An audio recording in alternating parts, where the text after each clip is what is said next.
राधे राधे सभी को। आज श्रीमद् भागवत गीता का मैं 31वां अध्याय पढ़ने जा रही हूँ। ये तृतीय स्कंद का 31वां अध्याय है। आज के 31वें अध्याय का विषय है मनुष्य योनि को प्राप्त हुए जीव की गति का वर्णन। श्री भगवान कहते हैं, माता जी, जब जीव को मनुष्य शरीर से जन्म लेना होता है तो वह भगवान की प्रेरणा से अपने पूर्व कर्म अनुसार देह प्राप्ति के लिए पुरुष के वीर्य कण के द्वारा स्त्री के उदर में प्रवेश करता है। वहाँ एक रात्रि में स्त्री के रज में मिलकर एक रूप फलल बन जाता है।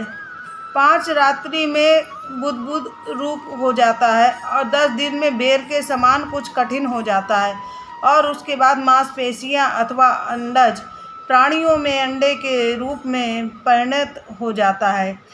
1 महीने में उसके सिर निकल आता है और 2 मास में हाथ पैर आदि अंगों का विभाग हो जाता है और 3 मास में नख, रोम, अस्थि, चर्म, स्त्री पुरुष के चिन्ह तथा अन्य छिद्र उत्पन्न हो जाते हैं। 4 मास में उसमें मांसादि 7 धातुएं पैदा हो जाती हैं। 5वें महीने में भूख प्यास लगने लगती है और 6ठे महीने में झिल्ली से लिपट कर वह दाहिनी कोख में घूमने लगता है। उस समय माता के खाए हुए अन्न जल आदि से उसकी सब धातुएं पुष्ट होने लगती है और वह कृमि आदि जंतु के उत्पत्ति स्थान उस जघन्य मलमूत्र के गड्ढे में पड़ा रहता है। वह सुकुमार तो होता ही है, इसलिए जब वहाँ के भूखे कीड़े उसके अंग प्रत्यंग नोचते हैं तब वह अत्यंत क्लेश के कारण वह क्षण क्षण में अचेत हो जाता है। माता के खाए हुए कड़वे, तीखे, गरम, नमकीन, रूखे और खट्टे आदि उन पदार्थों का स्पर्श होने से उसके सारे शरीर में पीड़ा होने लगती है। वह जीव माता के गर्भाशय में झिल्ली में लिपटा हुआ और आंतों से घिरा रहता है। उसका सिर पेट की ओर तथा पीठ और गर्दन कुंडलाकार मुड़े रहते हैं। वह पिंजड़े में बंद पक्षी के समान पराधीन एवं अंगों को हिलाने डुलाने में असमर्थ रहता है। देखिए, पहले तो सोनोग्राफी नहीं था, आज सोनोग्राफी है, तो आप सभी और हम सब लोग अपनी जांच करा लेते हैं और सोनोग्राफी में बच्चे की कंडीशन देख सकते हैं। ये उस ज़माने का लिखा हुआ है जब सोनोग्राफी नहीं था। तब वो लिखने वालों को कैसे पता कि बच्चा शरीर में किस रूप में, किस डिज़ाइन में और किस आकृति में गर्भ में रहता है। पूरा उसका वर्णन दिया है, जिस तरह हम सोनोग्राफी में बच्चे की कंडीशन देख पाते हैं। यह पिंजड़े में बंद पक्षी के समान पराधीन एवं अंगों को हिलाने डुलाने में भी असमर्थ रहता है। इसी समय अदृश्य की प्रेरणा से उसे स्मरण शक्ति प्राप्त होती है। तब अपने सैकड़ों जन्मों के कर्म याद आ जाते हैं और वह बेचैनी हो जाता है तथा उसका दम घुटने लगता है। ऐसी अवस्था में उसे क्या शांति मिल सकती है। 7वां महीना आरंभ होने पर उसमें ज्ञान शक्ति का भी उन्मेष हो जाता है, परंतु प्रसूति वायु से चलायमान रहने के कारण वह उसी उदर में उत्पन्न हुए विष्ठा के कीड़ों के समान एक स्थान पर नहीं रह सकता तथा सप्त धातुमय स्थूल शरीर से बंधा हुआ वह देहात्मदशी जीव अत्यंत भयभीत होकर दीन वाणी से कृपा याचना करता हुआ हाथ जोड़कर उस प्रभु की स्तुति करता है जिसमें उसे माता के गर्भ में डाला है। जीव कहता है कि मैं बड़ा अधम हूँ। भगवान ने मुझे जो इस प्रकार की गति दिखाई है वह मेरे योग्य ही है। ये अपनी शरण में आए हुए इस नश्वर जगत की रक्षा के लिए ही अनेक प्रकार के रूप धारण करते हैं। अतः मैं भी भूतल पर विचरण करने वाले उन्हीं के निर्भय चरणारविंद की शरण लेता हूँ, जो इस माता के उदर में देह, इंद्रिय और अंतःकरण रूप माया का आश्रय कर पुण्य पाप रूप कर्मों से आच्छादित रहने के कारण बद्ध जान पड़ते हैं। अपने संतत हृदय में स्फुटित होने वाले उन विशुद्ध, अविकारी और अखंड बोध स्वरूप परमात्मा को मैं नमस्कार करता हूँ।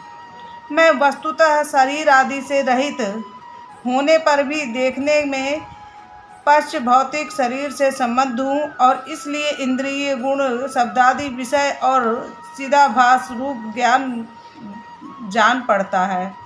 अतः इस शरीर आदि के आवरण से जिसकी महिमा कुंठित नहीं हुई, उस प्रकृति और पुरुष के नियंता सर्वज्ञ परम पुरुष की मैं वंदना करता हूँ। उन्हीं की माया से अपने स्वरूप की स्मृति नष्ट हो जाने के कारण यह जीव अनेक प्रकार के सत्वादि गुण और कर्म से बंधन से युक्त इस संसार में मार्ग में तरह तरह के कष्ट झेलता हुआ भटकता रहता है। अतः उस परम पुरुष परमात्मा की कृपा के बिना और किस युक्ति से इसे अपने स्वरूप का ज्ञान हो सकता है। मुझे जो त्रैकालिक ज्ञान हुआ है, यह भी उसके सिवा और किसने दिया है, क्योंकि स्थावर जंगम समस्त प्राणियों में एकमात्र वे ही हैं, तो अंतर्यामी रूप से अंश में विद्यमान हैं। अतः जीव रूप कर्म जनित पदवी का अनुवर्तन करने वाले इस अपने त्रिविध तापों को शांति के लिए उन्हीं का भजन करते हैं। भगवान, यह देहधारी जीव माता के देह के उदर के भीतर मलमूत्र और रुधिर के कुएं में गिरा हुआ है। उसकी जठराग्नि से इसका शरीर अत्यंत संतप्त हो रहा है। उससे निकलने की इच्छा करता हुआ यह अपने महीने गिन रहा है। भगवान, अब इस दिन को यहाँ से कब निकाला जाएगा? स्वामिन, आप बड़े दयालु हैं। आप जैसे उदार प्रभु ने ही इस 10 मास के जीव को ऐसा उत्कृष्ट ज्ञान दिया है। दीनबंधु, इस अपने किए हुए उपकार से ही आप प्रसन्न हो, क्योंकि आपको हाथ जोड़ने के सिवा आपके उस उपकार का बदला तो कोई दे भी क्या सकता है।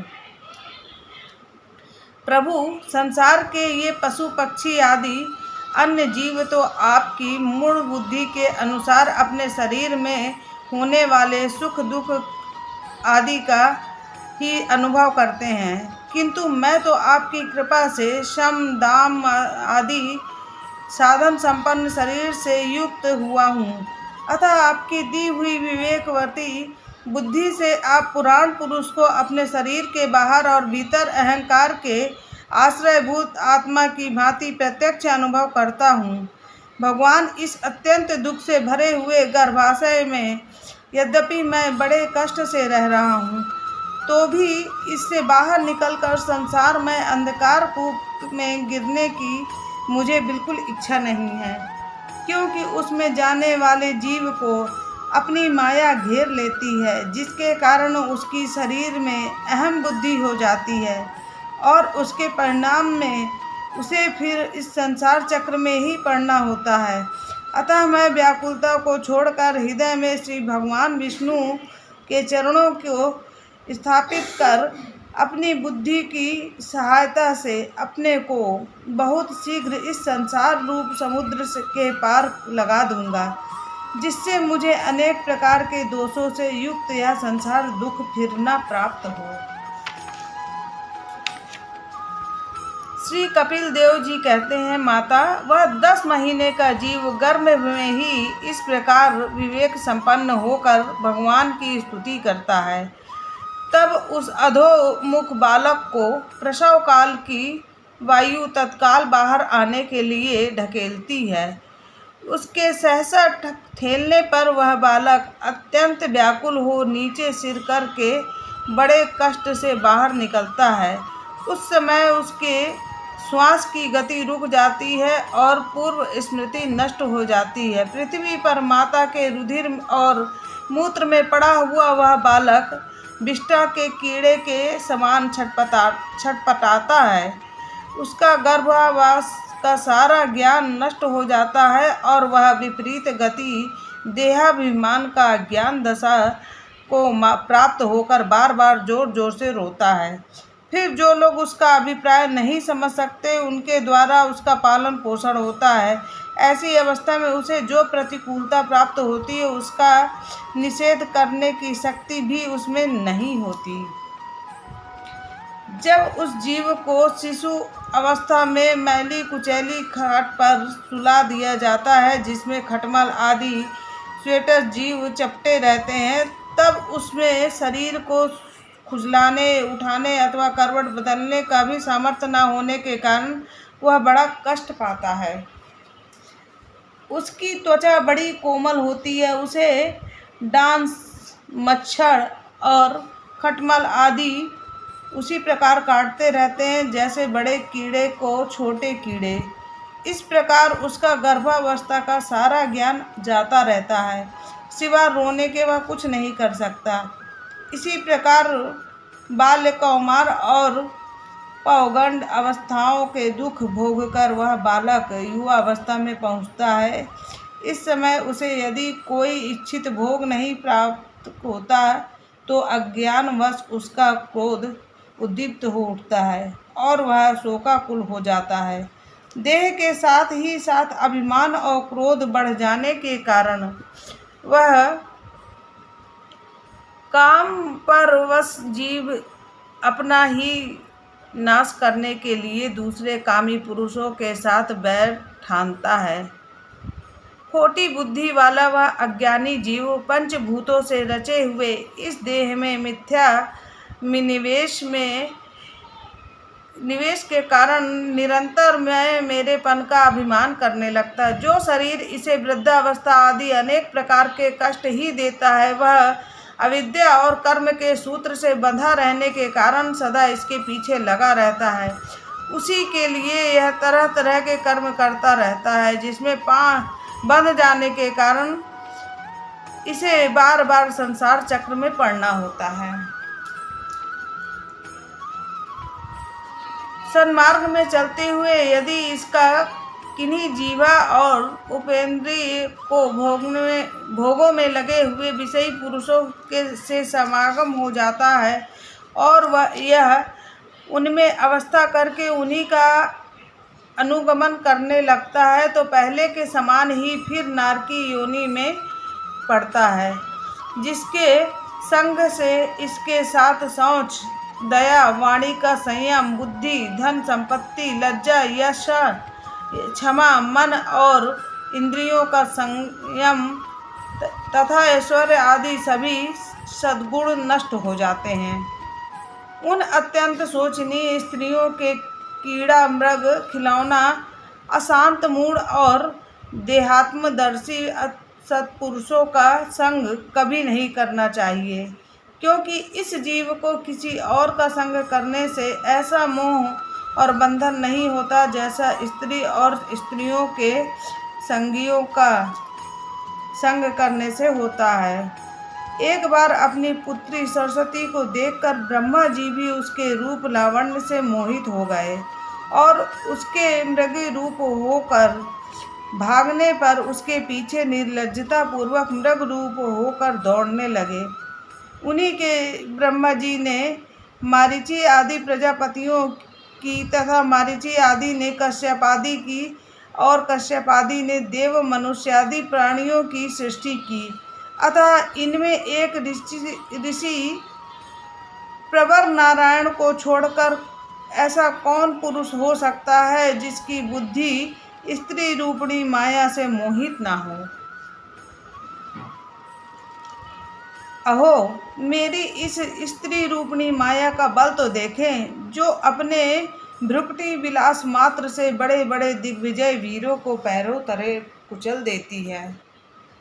ये स्त्री का मोह है जिसके पीछे लोग भागते हैं और तरह तरह के अज्ञानता करते हुए और पापों में लिप्त हो जाते हैं। जो पुरुष भोग के परम पद पर आरूढ़ होना चाहता हो अथवा जिसे मेरी सेना के प्रभाव से आत्मा अनात्मा का विवेक हो गया हो, वह स्त्रियों का संग कभी न करे, क्योंकि उन्हें ऐसे पुरुष के लिए नरक का खुला द्वार बताया गया है।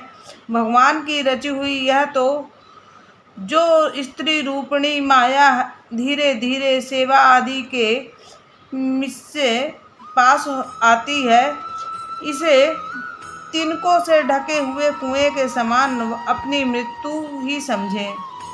स्त्री में आसक्त रहने के कारण तथा अंत समय में स्त्री का ही ध्यान रहने से जीवों को स्त्री योनि प्राप्त होती है।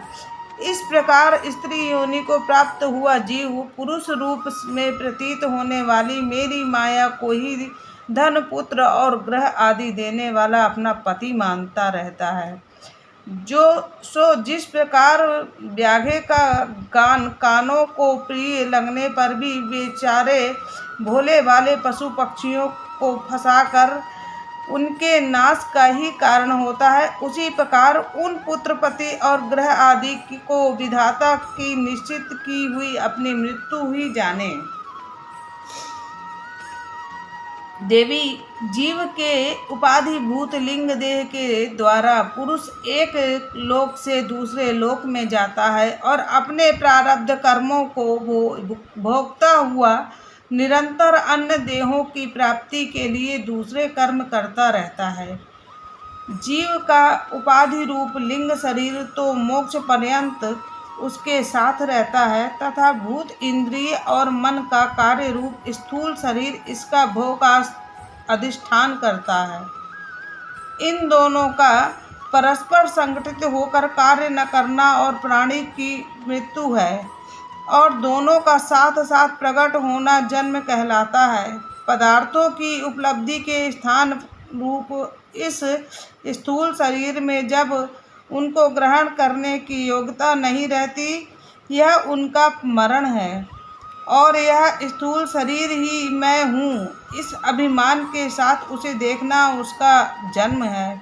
नेत्रों में जब किसी दोष के कारण रूपादि को देखने की योग्यता नहीं रहती, तभी उनमें रहने वाले चक्षु इंद्रिय भी रूप देखने में असमर्थ हो जाते हैं और जब नेत्र और उसमें रहने वाली इंद्रिय दोनों ही रूप देखने में असमर्थ हो जाते हैं, तभी इन दोनों के साक्षी जीव में भी वह योग्यता नहीं रहती। अतः मुमुक्षु पुरुष को मरणादि से भी भय, दीनता अथवा मोह नहीं होना चाहिए। उसे जीव के स्वरूप को जानकर धैर्य पूर्वक निसंलग्न भाव से विचारना चाहिए तथा इस मायामय संसार में योग वैराग्य युक्त सम्यक ज्ञानमय बुद्धि से शरीर को निक्षेप धरोहर की भांति रखकर उसके प्रति अनासक्त रहते हुए विचरण करना चाहिए। आज का ये श्रीमद् भागवत गीता के तृतीय स्कंद का 31वां पाठ समाप्त हुआ। अगले पाठ में कल हम आपसे फिर मिलते हैं। राधे राधे सभी को।